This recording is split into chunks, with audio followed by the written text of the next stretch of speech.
This channel does not promote any violent, harmful, or illegal activities. All content provided by this channel is meant for an educational purpose only.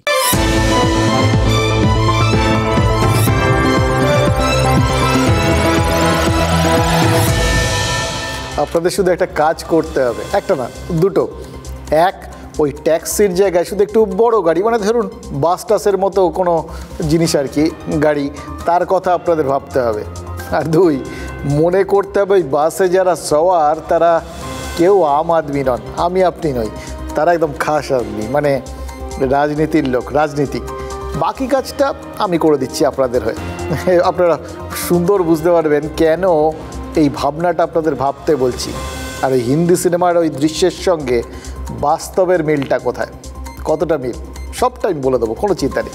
দেখুন, সিনেমার সিনে যেরকম ওই ট্যাক্সির একদিক দিয়ে in আর আরেক দিক দিয়ে আউট হতে দেখলেন, মানে একজন গাড়িতে ঢুকলেন, ভিড়ে ঠাসা গাড়ি, আর একজন ওপাশ থেকে ছিটকে পড়ে গেলেন, সেই রকম হাল যদি তৃণমূলের হয়, সিচুয়েশানটা একবার কল্পনা করুন তো। আর একটু হেল্প করি, মানে ধরুন এই সকালবেলা ওই 10টা-11টার সময়, তখন একবার ওই শিয়ালদা হাওড়া রুটের একটা বাসের কথা একবার কল্পনা করে নিন তো। ভিড়ে ভিড়ে এমন ভিড়াক্কার, সামনের দরজা দিয়ে একজন উঠলে পেছনের দরজা দিয়ে আরেকজন পড়ে যাবেন, এরকম ঠাসাঠাসি অবস্থা। তবু কেউ একজন জোর করে সেই বাসে চড়বেন, চড়েও ফেললেন। তারপর কি হবে সেটাই ওই বললাম, সিনেমাতে যেটা হয়েছিল, ওই ট্যাক্সিতে একদিক থেকে একজন উঠেছে, আরেক দিক দিয়ে আরেকজন পড়ে গেছে, বাসেও তাই হবে। মানে একজন নেতা তিনি যতই ওই বাসের ভেতরে ঢোকার চেষ্টা করবেন, ততই ওই বাস থেকে আরেকজন কোনো নেতার পড়ে যাওয়ার একটা সম্ভাবনা তৈরি হবে। মানে ওই একসঙ্গে একদিকে ইন আর একদিকে আউট। এটাই তৃণমূলের নতুন ছবি হতে পারে। প্রশ্ন তো একটাই, কে সেই নেতা যিনি তৃণমূলের বাসে এরকম ভিড়ের মধ্যে ঠেলে ঠুলে পা রাখতে চলেছেন? আপনারা ঠিক ধরেছেন, তার নাম শোভন চট্টোপাধ্যায়।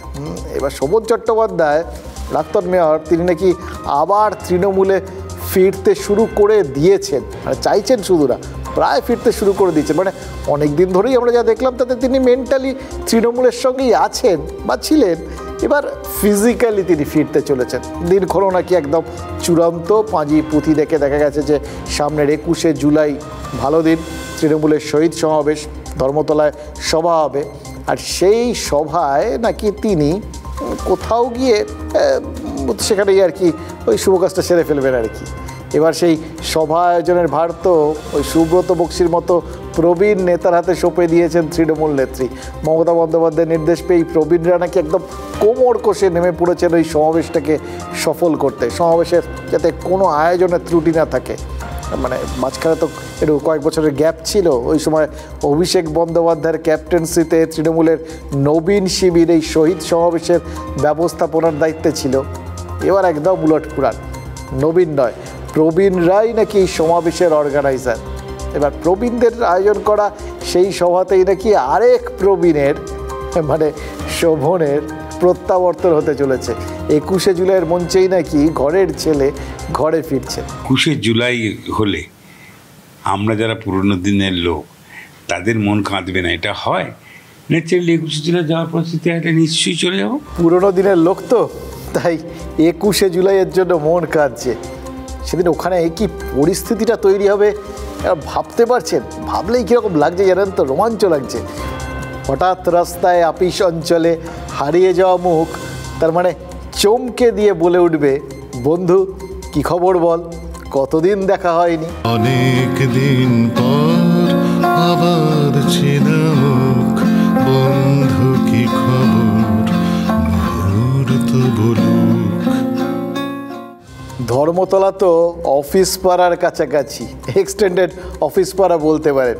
সেই ধর্মতলায় তৃণমূলের মঞ্চে শোভন চট্টোপাধ্যায় যদি পুরনো বন্ধুদের বলেন, শুনলেন অনেক দিন পর আবার চেনা মুখ, বন্ধু কি খবর, মুহূর্ত বলুক, তাহলে অবাক হওয়ার কিছু থাকবে কি? শুনলেন তো, শোভনবাবু নিজেই বলছেন যে ডাক পেলেই চলে যাবেন। আমরা কিন্তু জানতে পেরেছি ইতিমধ্যেই ডাকিয়া ডাক লায়া, মানে ডাক এসে গেছে। শোভন চট্টোপাধ্যায়ের সঙ্গে দেখা করে এসছেন তৃণমূলের দুই নেতা, সিরিয়াসলি, একজন রাজ্যের মন্ত্রী অরূপ বিশ্বাস, আরেকজনের নাম কুণাল ঘোষ। শোভন চট্টোপাধ্যায় আমাদের বলেছেন যে এই দুজন তার সঙ্গে দেখা করতে এসেছিলেন, এটা তিনি স্বীকার করেছেন। কিন্তু এরা নাকি মাঝে মধ্যেই পুরনো বন্ধুরা যেরকম দেখা করে আসে সেরকম আর কি। কিন্তু সত্যি কথা বলতে এ দেখা তো সে দেখা নয়, এ দেখা নাকি দিদির দূতেদের সঙ্গে শোভন চট্টোপাধ্যায়ের সাক্ষাৎ। কিন্তু কি এমন পরিস্থিতি তৈরি হলো বলুন তো, যে শোভন চট্টোপাধ্যায়ের কাছে তৃণমূল দূত পাঠালো?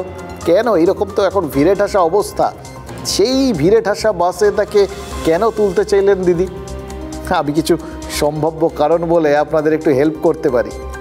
প্রথম কারণ, পার্থ চট্টোপাধ্যায় গ্রেফতার হওয়ার পর থেকে ওই বেহালা পশ্চিম বিধানসভা আসনটা ওটা তো পড়ে রয়েছে, প্রায় ছাগলের তৃতীয় সন্তানের মতো অবস্থা আর কি।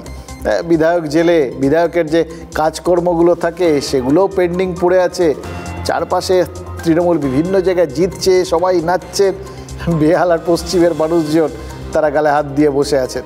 2 বছরেরও বেশি সময় ধরে বিধায়কের দফতরে ফাইল জমতে জমতে তো ধুলোর পাহাড় তৈরি হয়ে যাওয়ার কথা। অন্য নেতারা আছেন, কাউন্সিলররা আছেন, সব ঠিক আছে, কিন্তু বিধায়কের কাজটা কে করবেন? সেই শূন্য স্থান কে পূরণ করবে? এখানেই নাকি শোভন চট্টোপাধ্যায়ের প্রয়োজনীয়তা অনুভব করছে তৃণমূল। এটা একটা কারণ হতে পারে। আপনাদের এরকম আরও ক্লু দেবো, এক ক্লুতে কখনো রাজনীতি থেমে থাকে না। এটা আপনাদের জন্য প্রথম ক্লু। দেখুন, ভিড়ে ঠাসা বাসের পা দানিতে তাহলে শোভন চট্টোপাধ্যায় যদি পা রাখেন, তাহলে বাস থেকে কে ছিটকে পড়বেন? পার্থ চট্টোপাধ্যায় হয়তো, মানে শিক্ষা দুর্নীতিতে তিনি গ্রেফতার হওয়ার পর তৃণমূল দূরত্ব তৈরি করেছে, তার মন্ত্রিত্ব গেছে, অভিষেক বন্দ্যোপাধ্যায় জনতাকে বেনিফিট অফ ডাউট দিয়েছেন। কিন্তু পার্থ চট্টোপাধ্যায় আছেন কি নেই, তিনি ছাড়া পেলে আবার তৃণমূলের একজন হবেন কি হবেন না, এই সমস্ত জল্পনার নাকি ইতি হয়ে যেতে পারে ওই তৃণমূলের বাসে আরেক চট্টোপাধ্যায়, মানে শোভনবাবু পা রাখলেই। মানে পার্থ চট্টোপাধ্যায় তার ওই কোথাও গিয়ে রেজিগনেশনটা সাবমিট করা বিধায়ক পদে, সেটা কি তাহলে সময়ের অপেক্ষা? আমাকে দায়িত্ব দিতে চলেছে কিনা সেটা সামগ্রিকভাবে তৃণমূল কংগ্রেস দল আছে। আর মমতা দি জানেন, দিদি জানেন, বলছেন ভাই। মমতা বন্দ্যোপাধ্যায়ের সঙ্গে স্নেহের কাননের সম্পর্কটা সেই শুরুর দিন থেকেই, অথচ সম্পর্কের টানা পড়ে নেই। সম্পর্কের ছেদটা পড়েছিল 19-এর লোকসভার আগে।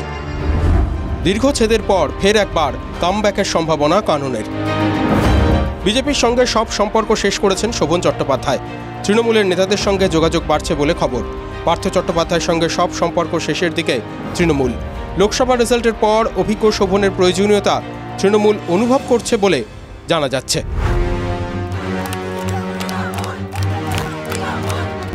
2021-এ বেহালা পশ্চিম কেন্দ্রে জেতার পরের বছরই 2022-এর 23শে জুলাই গ্রেপ্তার হয়েছিলেন মন্ত্রী পার্থ চট্টোপাধ্যায়। 2022 থেকে 2024 একে একে পদ যেমন গেছে, তেমনই পার্থ চট্টোপাধ্যায়ের থেকে দূরত্ব অনেক তৈরি করে ফেলেছে তৃণমূল নেতৃত্ব। কদিন আগে পার্থ চট্টোপাধ্যায়ের অস্থায়ী অফিসটাও উচ্ছেদের কোপে ক্লোজ চ্যাপ্টার হয়ে গেছে। আর সেই ক্লোজড চ্যাপ্টার থেকেই কি শোভন চট্টোপাধ্যায়ের কামব্যাকের ইঙ্গিত পাওয়া যাচ্ছে? সূত্রের একাংশের দাবি, বেহালা পশ্চিমে 2026-এর কথা মাথায় রাখছে তৃণমূল। সুবিধাগুলো বিধায়ক থাকাকালীন যারা পেত, তার থেকে তো মানুষ বঞ্চিত হচ্ছে, এটা তো অস্বীকার করার কোনো উপায় নেই। বিগত 2 বছর ধরে বিধায়ক নেই, যার জন্য আমরা আমাদের সমস্যা কাউকেই বলতে পারছি না। যদি এই মুহূর্তে যদি কোনো বিধায়ক যদি আমাদের কাছে আসে, আমরা আমাদের প্রবলেমগুলো তার কাছে গিয়ে ফেস করতে পারি। বেহালা পূর্বের বিধায়ক ছিলেন শোভন চট্টোপাধ্যায়, এখন সেখানকার বিধায়ক রত্না চট্টোপাধ্যায়। এই কেন্দ্রেও শোভন বা তার বান্ধবীর নাম চর্চায় রয়েছে। উনি ছাড়াও আমরা অনেকগুলো ইলেকশন সামলেছি এবং কোনোটাতেই কিন্তু তৃণমূল কংগ্রেস হেরে যায়নি। বৈশাখী দেবী সেটা করবেন, আমি একদম শিওর, যে যেখানে শোভনবাবু যাবেন পেছনে এর মতন গিয়ে বসে পড়বেন। তো সেটা আমি তো মানব না, আমার পক্ষে মানা সম্ভব নয়, কারণ উনি রাজনীতির রও বোঝেন না এবং রাজনীতিতে ওনার মানে কোনো অবদানও নেই। রাজনীতির ত্রিকোণমিতিতে 3টে কোণা এক সরল রেখায় আসার সম্ভাবনা ক্ষীণ। তবে শোভন চট্টোপাধ্যায়ের ঘর বাপসিতে লোকসভার রেজাল্টও অনুঘটকের কাজ করতে পারে। পুরসভা এলাকায় তৃণমূলের ভোট ব্যাংকে ধস এবং শোভন চট্টোপাধ্যায়ের অভিজ্ঞতা এক্ষেত্রে তৃণমূলের ভেতরেই আলোচনায়। 2000 থেকে 2005 কলকাতা পুরসভার মেয়র পরিষদ জল ছিলেন শোভন চট্টোপাধ্যায়। 16 জুন 2010 থেকে 22 নভেম্বর 2018 কলকাতা পুরসভার মেয়র ছিলেন শোভন। 2011-2016 দুবার বেহালা পূর্ব কেন্দ্রের বিধায়ক ছিলেন। 2016 সালে মন্ত্রী হয়েছিলেন। 14 আগস্ট 2019 বিজেপিতে যোগ দেন তিনি। 14 মার্চ 2021 বিজেপির সঙ্গ ত্যাগ করেন। 2021-এর 17 মে নারদ মামলায় গ্রেপ্তার করা হয় তাকে। তিনি তার সঙ্গে আমাদের সর্বোচ্চ নেত্রী মমতা বন্দ্যোপাধ্যায়ের একটা ব্যক্তিগত দিদি ভাইয়ের সম্পর্ক, ফলে সেখানে কারুর হয়ে কথা বলতে যাওয়া, দূত হয়ে যাওয়া, আলোচনা এগোনো, আমার মনে হয় না এই ধরনের কথাবার্তার কোথাও কোনো অবকাশ আছে। তৃণমূল কংগ্রেসের ভেতরের বিষয়ে এই বিষয়ে আমি মন্তব্য করতে চাই না। সবটাই এখনো জল্পনা স্তরে। সেই জল্পনাকে বাস্তব হিসেবে দেখতে চাইছেন শোভন চট্টোপাধ্যায় নিজে। ককপটে সে কথা বলছেনও, তবে একটু ঘুরিয়ে। পুঙ্খানুপুঙ্খ বিশ্লেষণ করে মমতাদি যদি কোনো সিদ্ধান্ত নেন, সেই সিদ্ধান্ত অমান্য করার মতন মানে ঘাড়ে মাথা আমার আছে কিনা আপনি জানেন। এমন যা রাজনৈতিক বায়োডাটা, তিনি যদি তৃণমূলে ফেরেন আর বৈশাখী বন্দ্যোপাধ্যায়কে সঙ্গে নিয়ে ফেরেন, তাহলে কি শুধু পার্থ চট্টোপাধ্যায় ছিটকে যেতে পারেন? আমাদের কিন্তু সেটা মনে হচ্ছে না, জানেন তো। আমাদের কি মনে হচ্ছে জানেন, পার্থ চট্টোপাধ্যায় ছাড়াও আরও কেউ কেউ আছেন যাদের বাস থেকে ছিটকে পড়ার সম্ভাবনা তৈরি হচ্ছে। একটু পেছন ফিরে তাকান, বেশি দিন না, অল্প কিছুদিন, একটু জাস্ট ওই লোকসভা ভোটের আগে ফিরুন। লোকসভা নির্বাচনের সময় দক্ষিণ কলকাতায় যখন ওই তৃণমূল প্রার্থী মালা রায়ের হয়ে প্রচারে গিয়েছিলেন মমতা বন্দ্যোপাধ্যায়, সেই প্রচারে কিন্তু শোভন চট্টোপাধ্যায়ের ঢালাও প্রশংসা করেছিলেন তৃণমূল নেত্রী। আর তারপর লোকসভা ভোটে বিপুল সাফল্য এসছে, কিন্তু শহরাঞ্চল সেটা তো ভয় দেখাচ্ছে। শহরাঞ্চলে তৃণমূলের ভোটের হার বিশেষভাবে কমে গেছে এবং আরও বেশি করে কমেছে এই সমস্ত পুরসভা অঞ্চলে। শোভনবাবু কিন্তু আবার এই পুরসভা সংক্রান্ত ব্যাপারে দারুণ এক্সপার্ট। কলকাতার পুর নিগম, আমার মনে আছে জানেন তো, যখন ওই অর্থ সংকটে হিমশিম খাচ্ছে, তখন শোভনবাবু এখানে আমার সঙ্গে এক সাক্ষাৎকারে বসেছিলেন। তখন বলেছিলেন তিনি যদি থাকতেন তাহলে সঙ্গে সঙ্গে এই সমস্যার সমাধান করে দিতেন। তার রাস্তা নাকি তার জানা আছে। 2026-এর বিধানসভা ভোটের আগে দলের ওই শহুরে ক্ষত নিশ্চয়ই মমতা বন্দ্যোপাধ্যায় মেরামতি করতে চাইবেন, এটা তো খুব স্বাভাবিক ঘটনা। এবং সেজন্য তিনি কিন্তু অনেক কাজকর্ম ইতিমধ্যে শুরুও করে দিচ্ছেন, আমরা দেখতে পাচ্ছি। নবান্নে প্রশাসনিক বৈঠক করেছেন, পুরকর্তা, পুলিশকর্তা এদের অনেক কড়া কড়া নির্দেশ দিয়েছেন। এই পরিস্থিতিতেই নাকি শোভন চট্টোপাধ্যায়কে ফের ওই সক্রিয় রাজনীতিতে ফেরানোর বিষয়টা তৃণমূল নেতৃত্বের মাথায় এসছে। শোভন চট্টোপাধ্যায় তো বললেন, মমতা বন্দ্যোপাধ্যায় সবসময় তার চোখ কান খোলা রাখেন, তিনি অত্যন্ত অভিজ্ঞ এবং দক্ষ নেত্রী। এটা অবশ্য কাউকে বলে দেওয়ার দরকার পড়ে না, আমরা জানি সেটা। কিন্তু এর সঙ্গে যেটা শোভন চট্টোপাধ্যায় বলেছেন, সেটাই তো আসল ইঙ্গিতবাহী। মমতা ব্যানার্জি যদি কোনো দায়িত্ব দেন, তাহলে সেই নির্দেশ অমান্য করার মতো মাথা তার ঘাড়ে নেই, মানে মাথা নিচু করে সেই নির্দেশটা মেনে নেবেন। এবার প্রশ্ন তো সেখানেই, শোভন চট্টোপাধ্যায়ের ঘাড়ে এক্স্যাক্টলি কোন দায়িত্বটা চাপাবেন তার দিদি, মানে তৃণমূল নেত্রী, তার উপরেই কিন্তু নির্ভর করছে ওই বাস থেকে কে ছিটকে যাবেন বা কারা কারা ছিটকে যাবেন। মানে একা পার্থ চট্টোপাধ্যায় ছিটকে পড়বেন নাকি আরও কেউ কেউ। এই পুরসভাগুলোকে নিয়ে বৈঠকের পর মমতা বন্দ্যোপাধ্যায় কী বলেছিলেন একবার মনে করুন, মনে আছে আপনাদের? মনে না থাকলে অসুবিধা নেই, পুরনো কথা মনে করিয়ে দেওয়ার দায়িত্ব আমার। প্রত্যেকটা পুরসভায় গিয়ে মানুষ হয়রান হয়, কাজ করছে না পুরসভা, রাগ হচ্ছে আমাদের উপরে, গভর্নমেন্টের ফেস নষ্ট হচ্ছে। আমি তাকে কেন প্রোটেকশন দেব? গভর্নমেন্ট অনেক করেছে, এনাফ, এবার কিন্তু পেনাল্টি করব। এই পুরসভাগুলোর মধ্যে তো কলকাতা পুরসভাও আছে, সেখানেও তো প্রায় 40টার বেশি ওয়ার্ডে তৃণমূল পিছিয়ে ছিল। এবার কলকাতা পুরসভা কে চালান? ফিরহাদ হাকিম, মমতা বন্দ্যোপাধ্যায়ের আরেক স্নেহধন্য। কিন্তু তার উপর তো এমনিতেও আরও অনেক দায়িত্ব চেপে বসে আছে। পুর দফতরের মতো গুরুত্বপূর্ণ দফতর আছে, মানে এই দফতরের অধীনেই তো রাজ্যের 107টা পুরসভা। এই পুরসভাগুলোর মধ্যে আবার বেশ অনেকগুলোতেই কিন্তু তৃণমূলের ভোট কমেছে। পুরসভাগুলোর কাজকর্ম নিয়ে মমতা বন্দ্যোপাধ্যায় যে তেমন খুশি নন, সেটা তো পরপর দুটো বৈঠক করে পরিষ্কার বুঝিয়ে দিয়েছেন। এখন যদি মমতা বন্দ্যোপাধ্যায় চান যে এই কলকাতা পুরসভার ভারটা একটু কমিয়ে ফিরহাদ হাকিম পুরো দফতরেই বেশি করে মনোনিবেশ করুন, তাহলে তো কলকাতা পুরসভার দায়িত্বটা কাউকে দিতে হয়। এক্ষেত্রে তো যে টেস্টেড, যে অভিজ্ঞ, এরকম কাউকে বেছে নেওয়াটাই তৃণমূল নেত্রীর পক্ষে একদম সহজ কাজ। এক্ষেত্রে তিনি কি শোভন চট্টোপাধ্যায়ের নাম বিবেচনা করতে পারেন? দেখুন, কলকাতার ওই মেয়র পদে ওই চেয়ারটায় শোভনবাবু তো দীর্ঘদিন বসেছেন, তার এই ব্যাপারে কাজের যথেষ্ট অভিজ্ঞতা আছে। তিনি যদি পুর নিগমে আসেন সেক্ষেত্রে তো আর একটা সমস্যার সমাধান হয়ে যেতে পারে।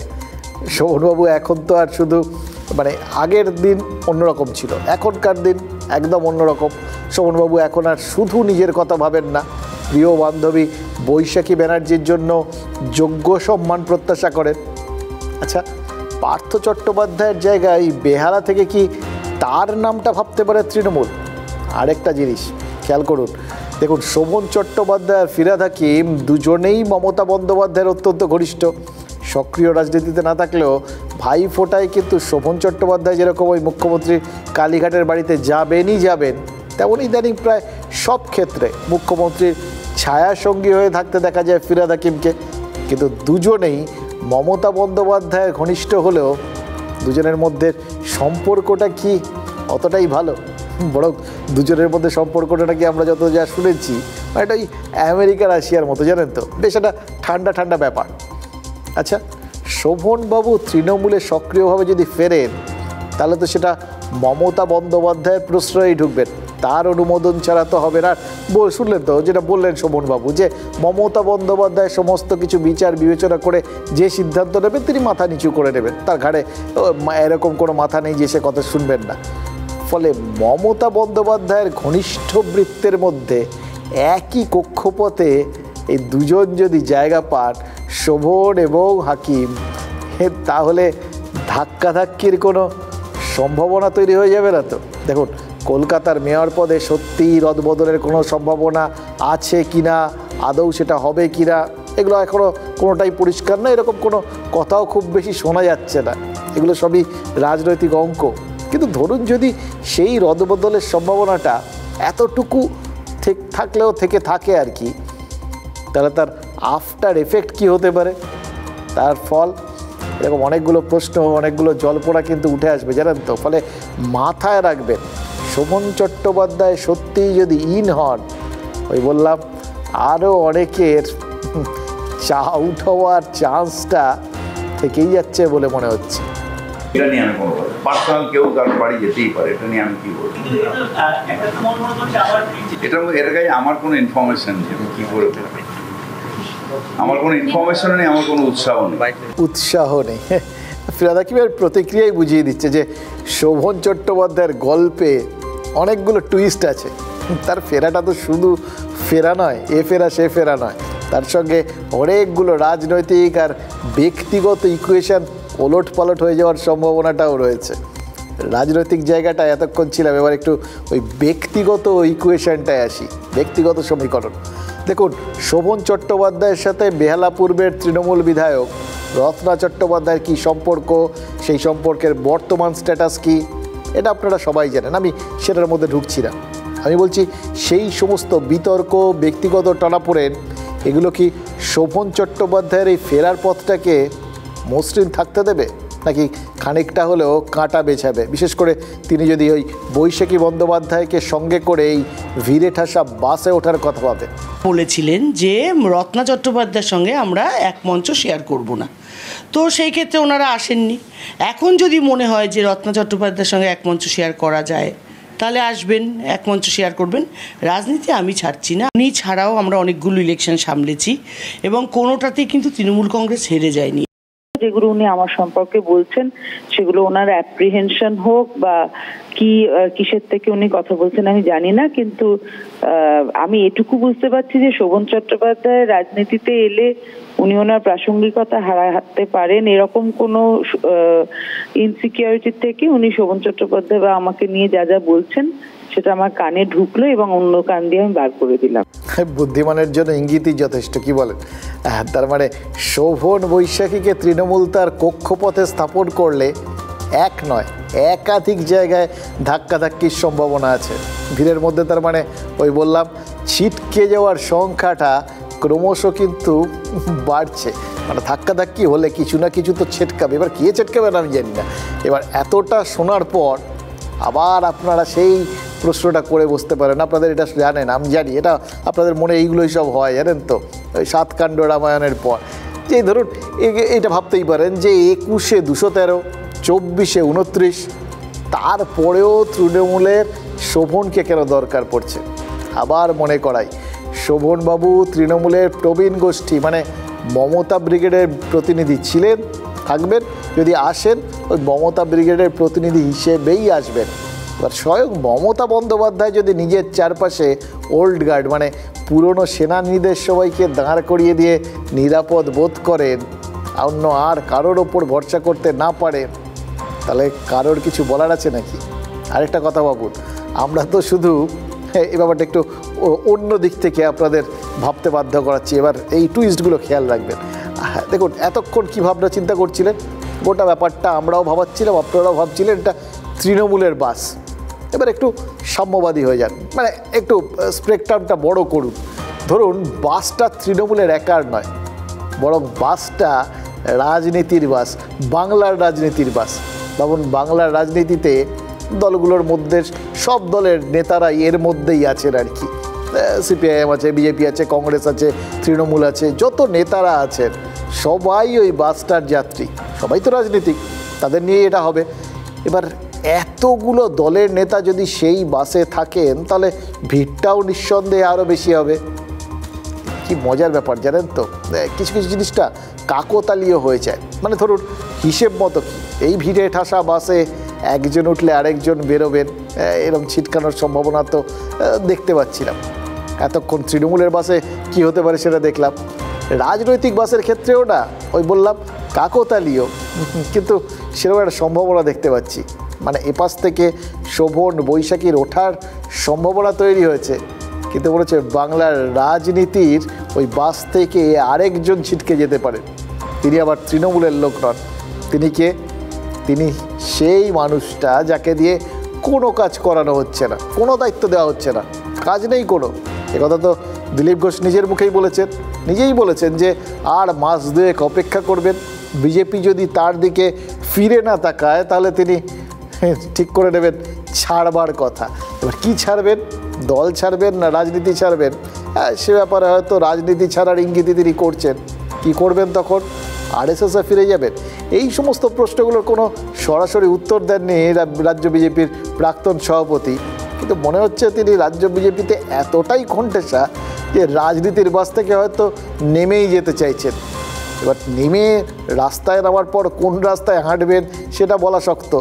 গ্রাম ছাড়া ওই রাঙামাটির পথ দিয়ে আরএসএসের পথে হেঁটে যাবেন কিনা সেটা নিয়ে আপনাদের যেরকম কৌতূহল হচ্ছে, আমারও তেমন কৌতূহল হচ্ছে। তবে আপাতত আমরা কৌতূহলটা একটু কন্ট্রোল করি, যে কী হতে পারে না পারে এ সমস্ত না ভেবে যেটা হচ্ছে সেটা নিয়ে বরং ভাবি। মধুসূদন দত্ত কী লিখেছিলেন? অলিক কুনাট্য রঙ্গে মজে লোক রাড়ে বঙ্গে নিরখিয়া প্রাণে নাহি সয়। রাজনীতির নাটকে আমাদের প্রাণটা যতটা উচাটন হচ্ছে ততই কিন্তু বলার মতো কথা বাড়ছে, কথার পিঠে কথা আসছে। সেই কথাগুলো, যে কথাগুলো আজকে না বললেই না।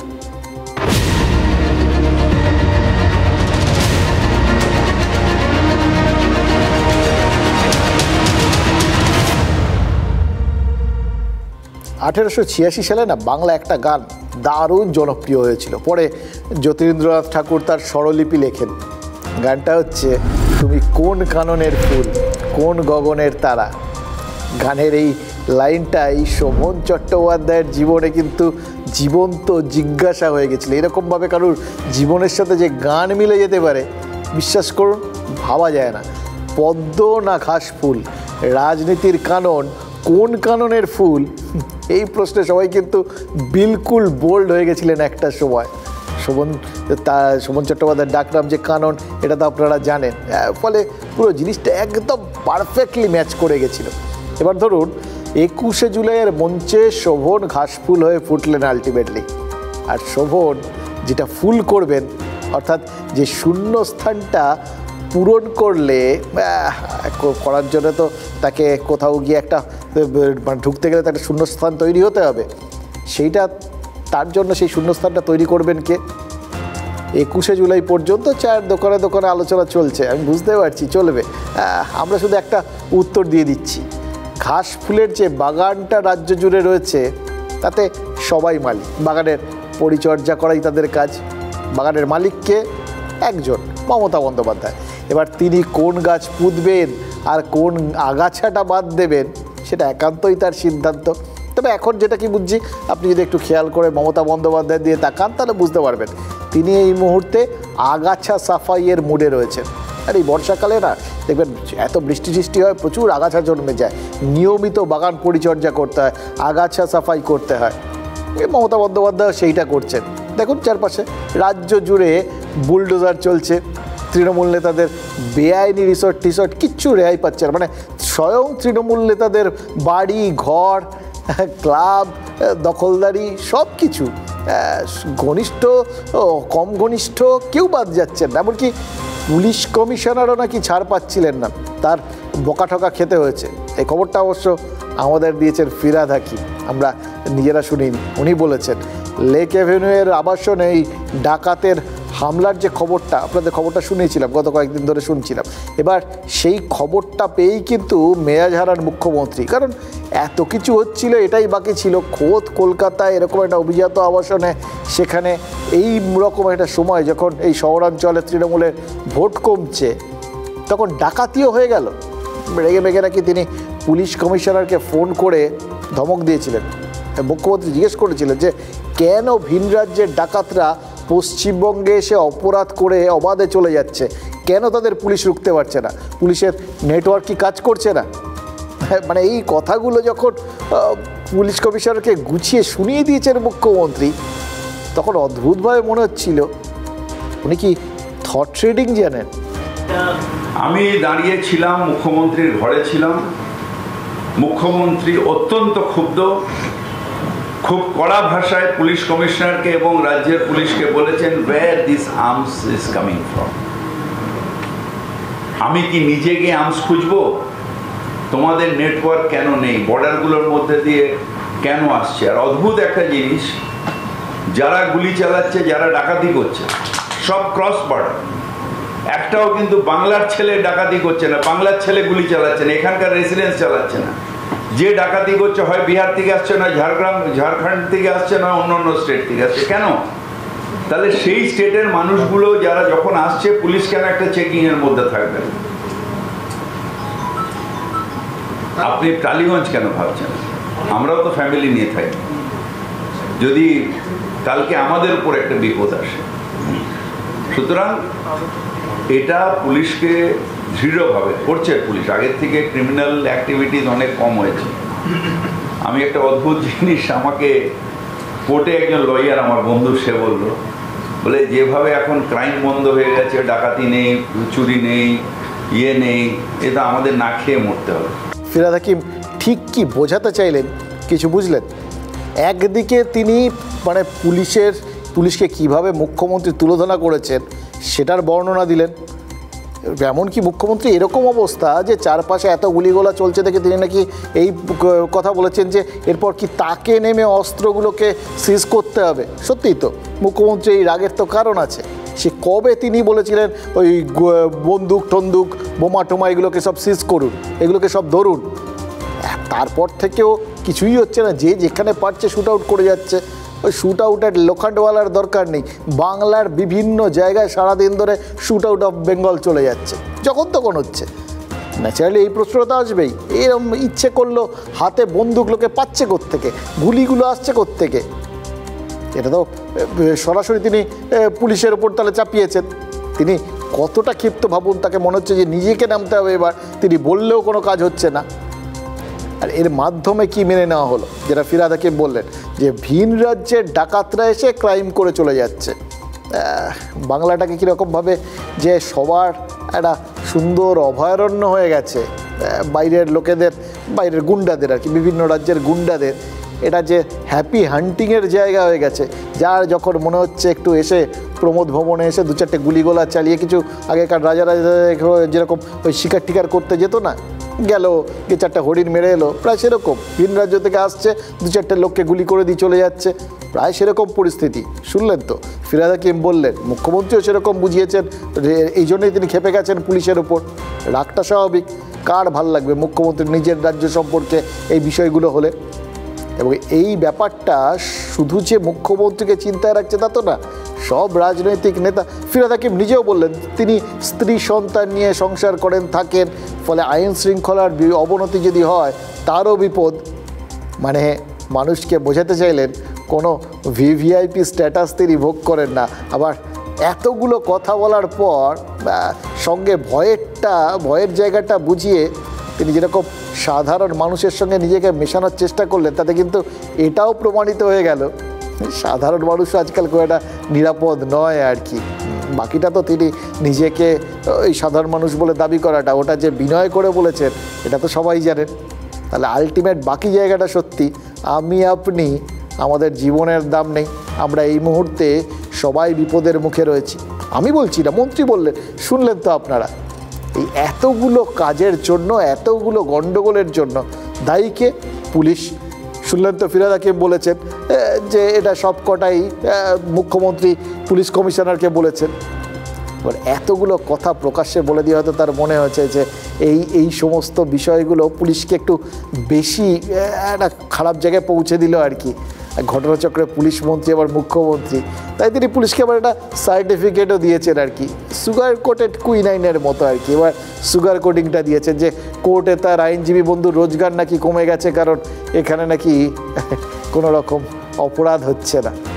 তাহলে বাকি যেগুলোর কথা বলে ধমকালেন সেগুলো কি ছিল জানি না, এগুলো হয়তো রাজনীতির চোখে অন্যরকম কিছু বিষয়। দেখুন, ন্যাশনাল ক্রাইম রেকর্ডস ব্যুরোর পরিসংখ্যানে বাংলার ছবি কিন্তু উজ্জ্বল, সেটাও পুরমন্ত্রী উল্লেখ করেছেন। তিনি হয়তো এইটা বলতে ভুলে গেছেন যে এই ক্রাইম যখন কোর্টে পৌঁছয়, যখন অপরাধীকে পুলিশ গ্রেফতার করে বা কোথাও পুলিশের নাম খাতায় পুরো বিষয়গুলো নথিভুক্ত হয় সেভাবে ন্যাশনাল ক্রাইম রেকর্ডস ব্যুরোয়, তখন সেগুলো যায় যা পুলিশের খাতায় তোলে। এবার যদি অপরাধী গ্রেফতারই না হয়, যদি খাতায় ওই অপরাধ নথিভুক্তই না হয় বা তথ্য যদি এখান থেকে ওই পর্যন্ত না যায়, তাহলে ওখানে রেকর্ড পাবেন কোত্থেকে? আরেকটা কথা, মুখ্যমন্ত্রী পুলিশ কমিশনারকে বলেছেন তিনি নিজে কি অস্ত্র খুঁজবেন। খেয়াল করে দেখুন, মদন মিত্র কয়েকদিন আগে বলেছিলেন মমতা বন্দ্যোপাধ্যায় আইন শৃঙ্খলা রক্ষায় রাস্তায় নামতে পারেন। তার মানে মদন মিত্র কিন্তু একদম অবান্তর কথা বলেননি, কিছু একটা তো তার কাছে ইঙ্গিত ছিলই। কিন্তু মুশকিল কি জানেন, মমতা বন্দ্যোপাধ্যায় তো লাঠি হাতে পাহারা দেবেন না, তিনি রাস্তায় নামলে পদযাত্রা করতে পারেন। মানুষের আস্থা ফেরাতে পদযাত্রাটা একটা ভালো জিনিস, এটা দারুণ দৃশ্য হবে। কিন্তু যুক্ত ফ্রন্টের সময় ওই মুখ্যমন্ত্রী অজয় মুখোপাধ্যায় নিজের সরকারের বিরুদ্ধেই অনশনে বসেছিলেন, আর পুলিশ মন্ত্রী আইন শৃঙ্খলায় আস্থা ফেরাতে পদযাত্রার পরিকল্পনা করছেন। আচ্ছা, যদি মুখ্যমন্ত্রী সত্যিই পদযাত্রা করেন তাহলে তার মানে কি? প্রথম মানে আইন শৃঙ্খলা নিয়ে সাধারণ মানুষের মনে যে আতঙ্ক রয়েছে সেটাকে সচেতনভাবে মেনে নেওয়া। দেখুন, আপনি তো আগে রোগটাকে মেনে নেবেন, তবে না চিকিৎসা করার কথা। রোগটাকেই যদি না মানেন তার চিকিৎসা কী করে করবেন? দ্বিতীয় মানে সেটা কি? আইন শৃঙ্খলার প্রশ্নে পুলিশ প্রশাসনের থেকে নিজেকে আলাদা করে নেওয়া। আর তৃতীয় মানে মানুষের মনে যে ক্ষোভ রয়েছে সেটা প্রকাশের মাধ্যমও নিজেকে করে ফেলা। এই যে প্রতিবাদ, পদযাত্রা, এগুলো তো নর্মালি বিরোধীদের কাজ। এই যে মেনে নেওয়া, এখানে আইন শৃঙ্খলার অবনতি হচ্ছে, এখানে যত্রতত্র অস্ত্র পাওয়া যাচ্ছে, পুলিশ ঠিক মতো করছে না কাজ, এই বক্তব্যগুলো তোলাটা তো বিরোধীদের কাজ। কিন্তু দেখুন, এই সমস্ত ইস্যুতে মানে বিরোধী দলগুলোর কোনো কর্মসূচি নেই।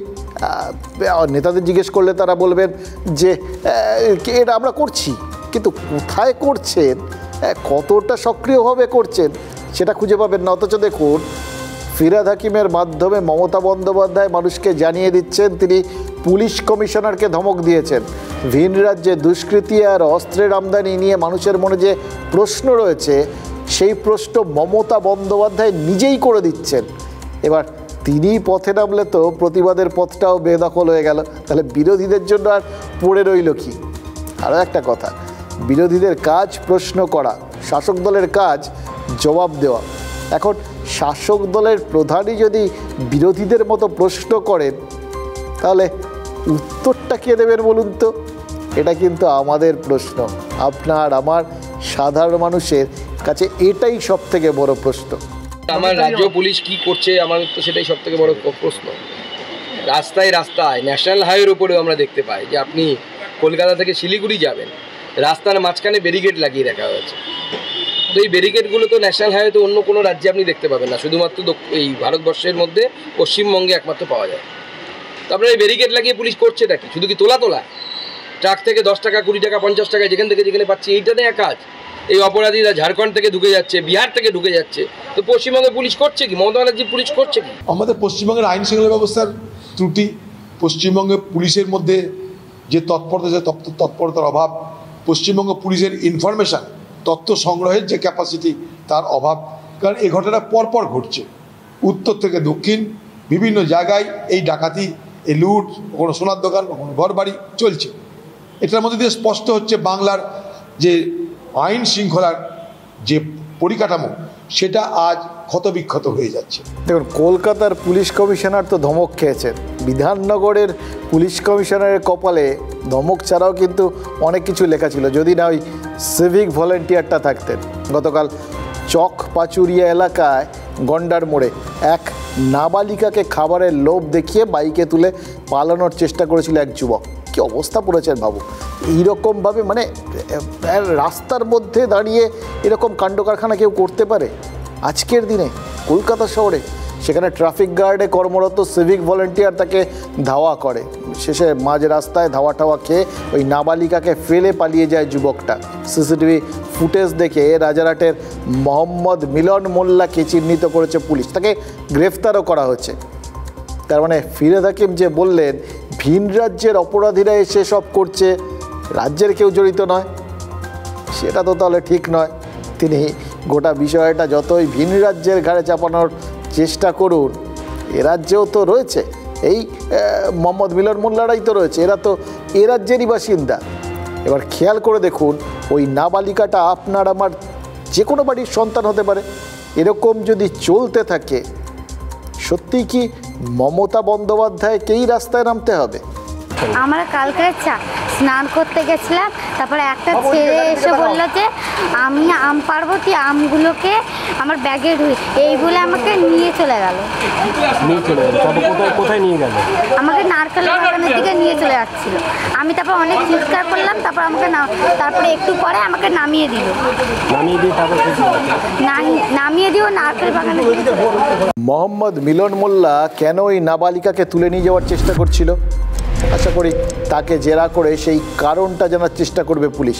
আর এটাও মাথায় রাখবে যে একজন অভিযুক্ত সে এই মুহূর্তে কিন্তু সম্ভাব্য অপরাধী, যে শিশুদের পক্ষে অত্যন্ত বিপজ্জনক অপরাধী। তাকে অল্পে ছেড়ে দিলে সে কিন্তু আরও বড় অপরাধ করতে পারে। কেন বলছি? কারণ আছে। বীরভূমের বুলেট মির্জা যেরকম গ্রেফতারের 24 ঘন্টার মধ্যেই জামিন পেয়ে গেল, ময়ূরেশ্বরের ত্রাস এই বুলেট মির্জা। ভিন রাজ্যের ওই ঠিকা শ্রমিক সাপ্লাই করে বুলেট, তার মানে পরিযায়ী শ্রমিক এক্সপোর্ট করে। সেই বুলেট এক ঠিকে শ্রমিককে দলবল নিয়ে মুম্বাইয়ে গিয়ে পিটিয়ে এসছে, আর সোশ্যাল মিডিয়ায় সেই ভিডিও ভাইরাল হয়েছে। বুলেটের কী দাবি? ওই যুবক নাকি তার কাছ থেকে কিছু টাকা ধার নিয়েছিল, তাই সেটা আদায় করতেই সে 3rd ডিগ্রি প্রয়োগ করেছে। ভাবুন, বুলেটের ত্রাস এমনই যে ওই যুবক বাড়ি ফিরতে পারছিল না, তার মা শেষে মল্লারপুর থানায় গিয়ে অভিযোগ করেন। এটা খবরটা যখন জানতে পেরেছে, বুলেট নাকি ওই যুবকের মাকেও মারধর করেছে বলে অভিযোগ। কিন্তু এই এত অভিযোগের জন্য গ্রেফতার হওয়ার 24 ঘন্টার মধ্যে আদালত থেকে জামিন পেয়ে গেছে বুলেট। তাহলে চার্জগুলো কি ঠিকঠাক সাজানো হয়েছিল? মুম্বাই অটোতে বাড়ি গেছিলো, ওরা 15-16 জনা ধরে ওরা নিয়ে গিয়েছে, নিজে রুমে ভরে মাছ ধর, যেটা মোবাইলে দেখলাম। যারা মধ্যে তারা কে? জবুনি বাড়ি, বুলেট নাম। কি চেয়েছিল আপনার ভাইয়ের কাছে? টাকা চেয়েছিল, মানে জোর করে টাকা চেয়েছিল? হ্যাঁ। নঈম শেখকে কোনো রকমের মেসেজ করার পরে কোনো রিপ্লাই দিচ্ছিল না। তার জন্য একদিন রাস্তা থেকে নঈম শেখকে আমরা উঠিয়ে আমার বাড়িতে নিয়ে যাই। ভিডিওটা পোস্ট আমি করেছি, কিন্তু এখনকার নয়, 2 মাস আগেকার ভিডিও। এই ভিডিও নিয়ে কেউ উত্তেজিত করো না। করেছিলাম টাকার জন্য, আমি টাকা পাওয়ার জন্য ওকে আমি উঠিয়ে নিয়ে এসেছিলাম। তারপরে 5 জনের মধ্যে একটা আলোচনার মধ্যে ওকে ছাড় দেওয়া হয়েছিল। তারপরে সে বর্তমানে টাকা আমাকে এখনো পর্যন্ত দেয়নি। এর জন্য মা এসে একটা মিথ্যে অপবাদ দিয়ে আমার নামে একটা কেস করে। কোথা থেকে তুলে নিয়েছিলেন? মুম্বাই, অসি থেকে। আপনি কোন দল করেন? আমি টিএমসির একটা কর্মী। কোনো ব্যক্তি তিনি একজনকে অন্যায়ভাবে মেরেছেন, গরিত অপরাধ করেছেন, তিনি আবার একটা কারণ দিচ্ছেন তার কাছে টাকা পেতাম তাই, কিন্তু তাকে মারতে কে বললো? সেই মারের ভিডিও সামনে এসছে, পুলিশ ব্যবস্থা নিয়েছে, কোর্টে প্রডিউস করেছে, যা হয়েছে কোর্টে হয়েছে। ফলে আইনের পথে চলবে, পুলিশও ব্যবস্থা নিয়েছে। খবর বুলেট নিজে দাবি করেছে যে টাকা আদায় সে ওই ঠিকা শ্রমিককে রাস্তা থেকে তুলে নিয়ে এসেছিল, মানে সে অপহরণ করেছিল।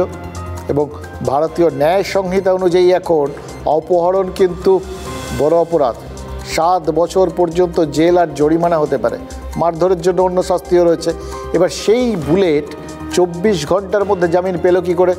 তার মানে কি আরও কোনো হতভাগ্য পরিযায়ীর কপালে শনি নাচ্ছে, ধরে নিতেই হবে। জামিন পেয়ে নিশ্চয়ই বুলেটের কনফিডেন্সটা আরও বেড়ে গেছে। তবে সে এবার সতর্ক থাকবে যাতে ভাইরালে না হয়ে যায় ওই মারধরের ভিডিওগুলো। এতদিন ওরা এত বেপরোয়া ছিল যে মারধর করে নিজেরাই সেই ভিডিও ভাইরাল করে দিত। শুনে তো সেরকমই মনে হচ্ছে। ভাবুন তো, এই বাহুবলীদের কি দাপট, এদের ত্রাস কেমন দেখবেন। এরা একেবারে এক্সে বারকারে, একজনের থেকে আরেকজন বড়। আর চারপাশে তো এদেরই রমরমা এখন। ইসলামপুরের মোহাম্মদ খালেকের ভিডিও দেখুন, একটা প্লাস্টিকের চেয়ারে বসে বিচার সভা বসাতো সে।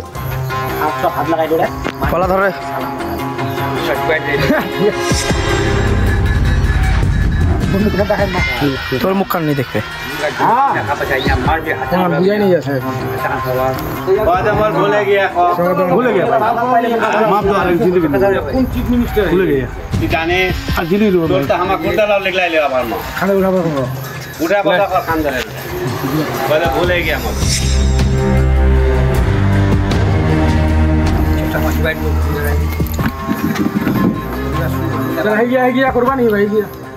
এই হচ্ছে দাপট, এই হচ্ছে বিচার, এই হচ্ছে সালিশি সভা।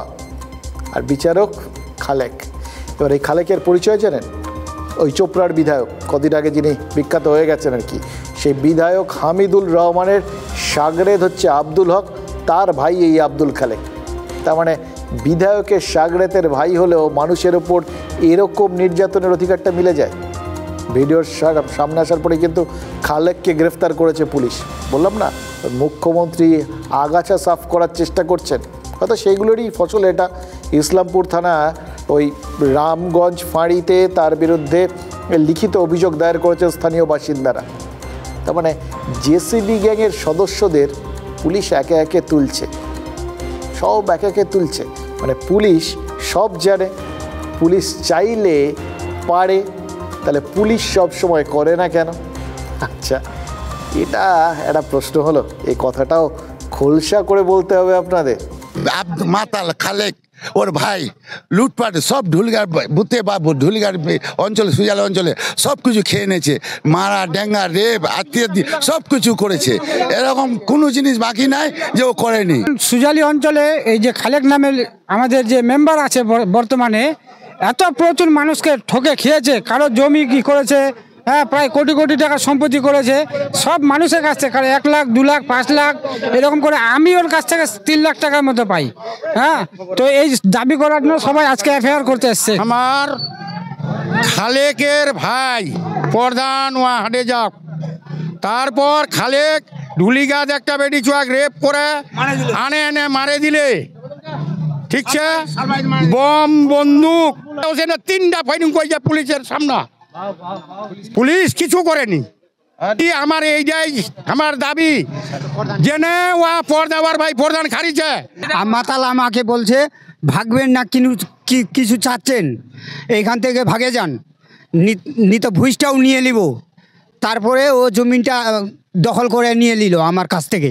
আব্দুল খালেক তো অনেকদিন আগেই আমাদের দল থেকে তাকে বের করে দেওয়া হয়েছে। এরা যখন অ্যারেস্ট হচ্ছে, ভেতরে যাচ্ছে, তখন সাধারণ মানুষের আর বুকে জল আসছে, হ্যাঁ এইবার অভিযোগটা করা যায়। যে অ্যারেস্টটা যে দুষ্কৃতী আগে তো অ্যারেস্ট করবেই পুলিশ, যেই হোক না কেন।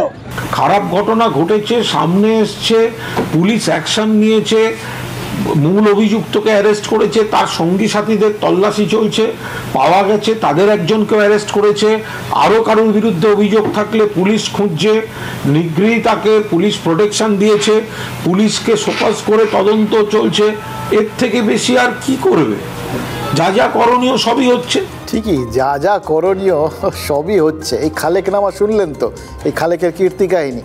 শাহজাহান মশাই, ওই যে সে শুনছিলাম রাজ্যের বিভিন্ন জায়গায় সব শাহজাহানরা বসে আছেন, তাদের নাম কোথাও জেসিবি, কোথাও বুলেট, কোথাও খালেক, আর এদেরই এই আগাছাদেরই পরিষ্কার করার চেষ্টা করছেন মমতা বন্দ্যোপাধ্যায়, হয় প্রশাসনিকভাবে নয় রাজনৈতিকভাবে।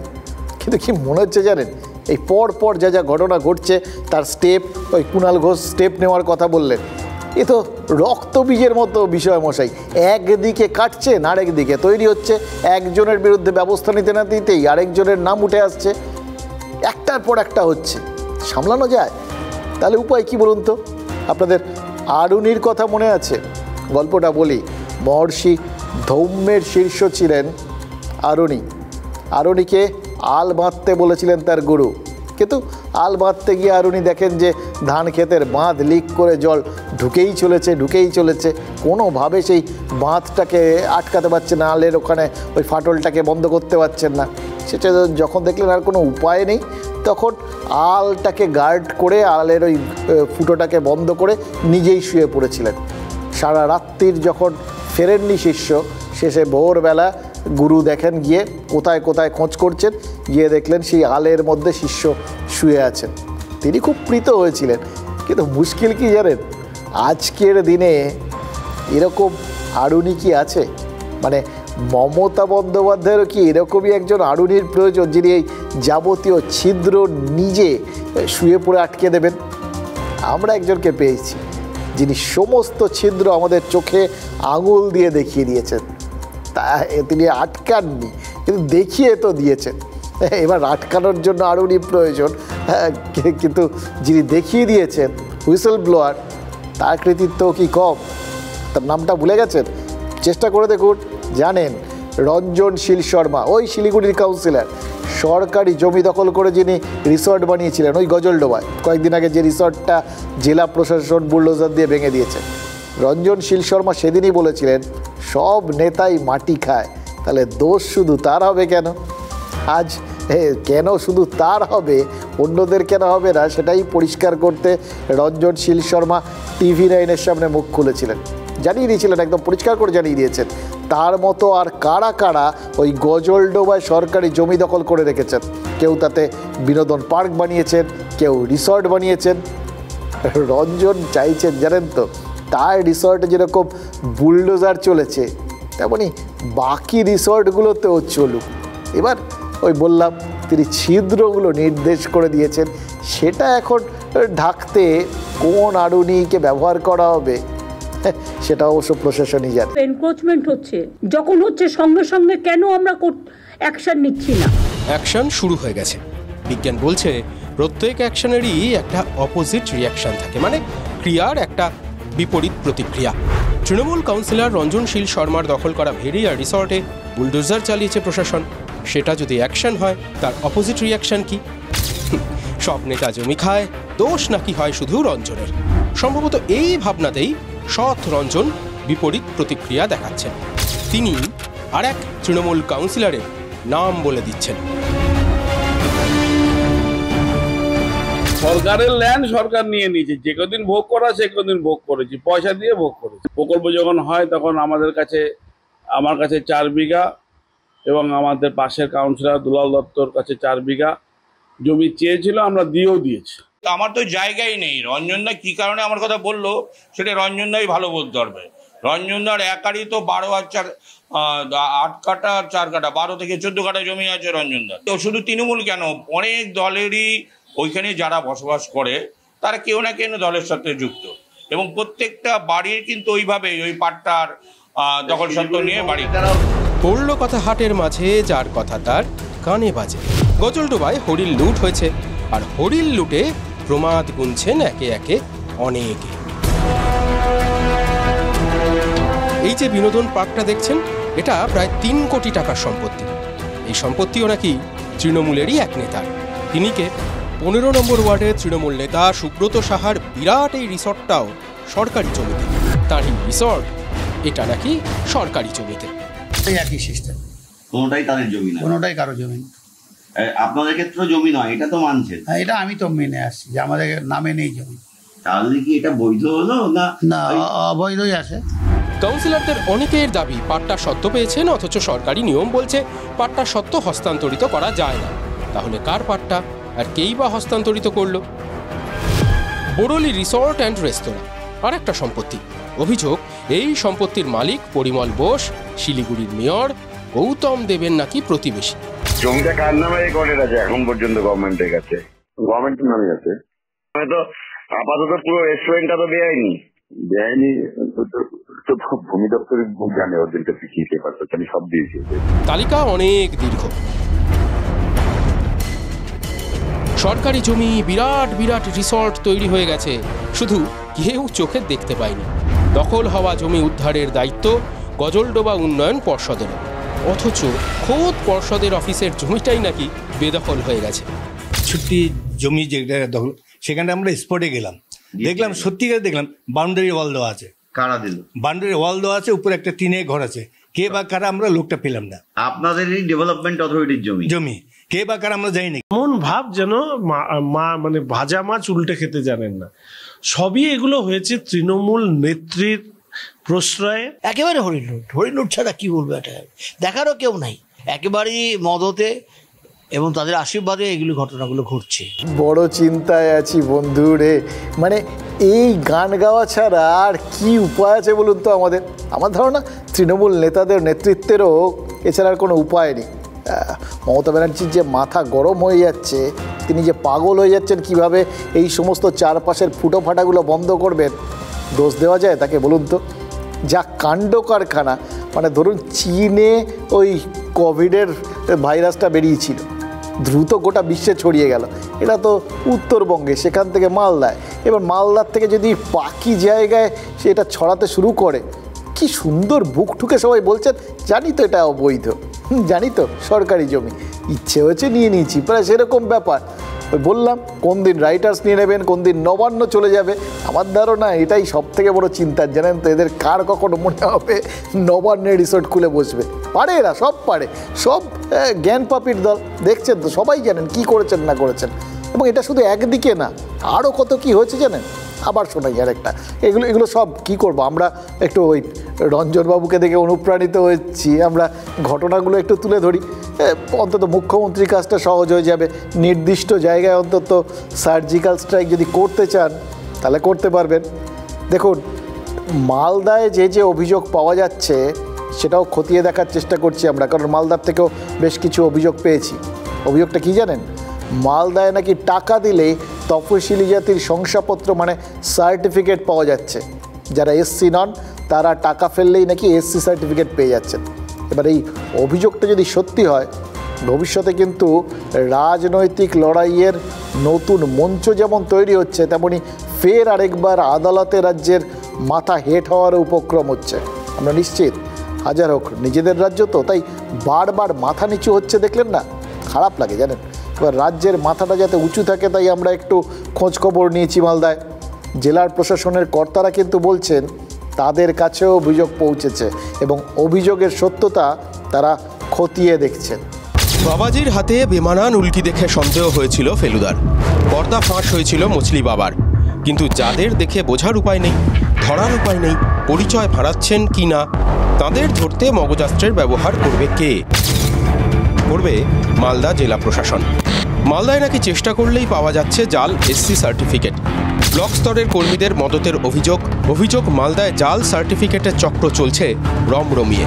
তপশিলি জাতিভুক্ত যারা নন তাদের নাকি জাল সার্টিফিকেট পাইয়ে দেওয়া হচ্ছে। অভিযোগ, সেই জাল সার্টিফিকেটে সরকারি চাকরি পাওয়া যাচ্ছে। সর্ষের মধ্যেই ভূত খুঁজতে নেমেছে মালদা জেলা প্রশাসন। এসসি সম্প্রদায় যে এসসি কার্ড আছে, তারা প্রশাসনকে ফাঁকি দিয়ে তারা এসসি সার্টিফিকেট বের করে নিচ্ছে। বর্তমানে তারা চাকুরিরত, যারা চাকরি করছে তাদের আমরা মূলত শাস্তির দাবি করছি। পদবিতে মিল, স্রেফ তার জোরেই নাকি মোটা টাকার বিনিময়ে মিলছে সার্টিফিকেট। করি ফেললেই নাকি তেলের অভাব হচ্ছে না। কেউ আছে প্রাইমারি স্কুল, কেউ আছে ফুড সাপ্লাই সাব ইন্সপেক্টর, কেউ আবার এএনএম এবং নিট দিয়ে অনেক কেউ এমবিবিএস করছে। বাঙালি মণ্ডল যারা আমাদের চাইলে এসসি সার্টিফিকেট জাল করে নিয়েছে তাদের প্রতিলিপি আমরা হাতে পেয়েছি।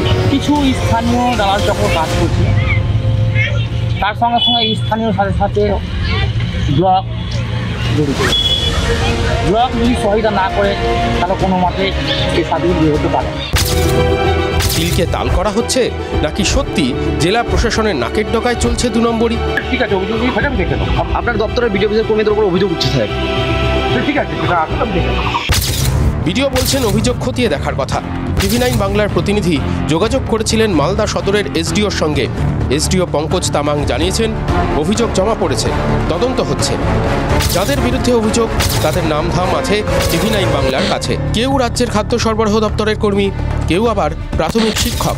TV9 বাংলা যোগাযোগ করায় তাদেরই একজন কি বললেন, নাম পরিচয়ের উল্লেখ না করেই শোনাই তাঁর কথা।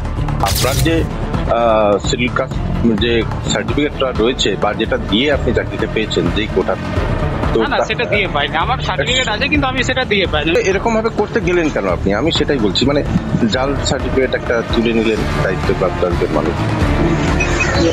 ঠিক আছে, আমি এখন রাখছি, আমাদের অফিসে এখন অনেক লোক।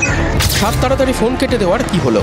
কাজের তারা, কিন্তু সোজা পথেই যদি জাতি শংসাপত্র পাবেন তাহলে সোজা কথায় উত্তর দিলেই তো হতো। তদন্ত করছে প্রশাসন, নজর রাখছি আমরাও। দুর্নীতি কত প্রকার ও কি কি, সেই তালিকায় মালদার জাতি জালিয়াতি সত্যিই ঢুকবে কিনা তা তো জানা দরকার। দেখলেন তো, এই লোকসভা ভোটের আগের থেকে জাতি গণনার দাবি করছেন রাহুল গান্ধী। আগামী দিনে দেশের রাজনীতিতে কিন্তু এই জাতি গণনা একটা বড় ইস্যু হতে পারে, বিশেষ করে বিরোধীদের অস্ত্র হতে পারে। আগে ভাগে তার পাল্টা প্রচার করতেই ইন্ডিয়া জোটের শরিকদের বিরুদ্ধে সংখ্যালঘু তোষরের অভিযোগ করেছিলেন নরেন্দ্র মোদী। ইন্ডিয়া জোটের শরিক তৃণমূলের রাজ্যে যদি এরকম জাতি শংসাপত্রের জালিয়াতি হয় তাহলে বিজেপি সেটা কি শুধু কি ওই রাজ্যে নিরিখে দেখবে নাকি জাতীয় স্তরে ইস্যু করবে? যে রাজ্যে শিক্ষা থেকে আবাস, আমাদের এখানে তো সব কিছুতেই দুর্নীতির ছাপ আছে, সেখানে এই রাজ্যে কাস্ট সার্টিফিকেট নিয়ে দুর্নীতি হচ্ছে, এটা মানুষকে বোঝাতে কি বাড়তি কোনো পরিশ্রম করতে হবে বিজেপিকে? নিজের অজান্তেই যদি ফাঁদে পড়ে রাজ্য কিছু লোকের জন্য, দেখছেন তো, তাহলে জানা তো দরকার না ফাঁদটা পাতলো কারা, কারা গর্তটা খুঁড়েছে, যার জন্য রাজ্য গিয়ে এই গাড্ডায় পড়ছে। এবার সোর্সের মধ্যেই যদি সত্যিই ভূত থাকে তাহলে তো সেই ভূতগুলোকে চিহ্নিত করার দরকার, না হলে এগিয়ে বাংলা কিন্তু ক্রমশই পিছিয়ে যাবে। নেতাদের ওই ভিড়ে ঠাসা বাসটা কিন্তু ব্রেক ফেল করবে।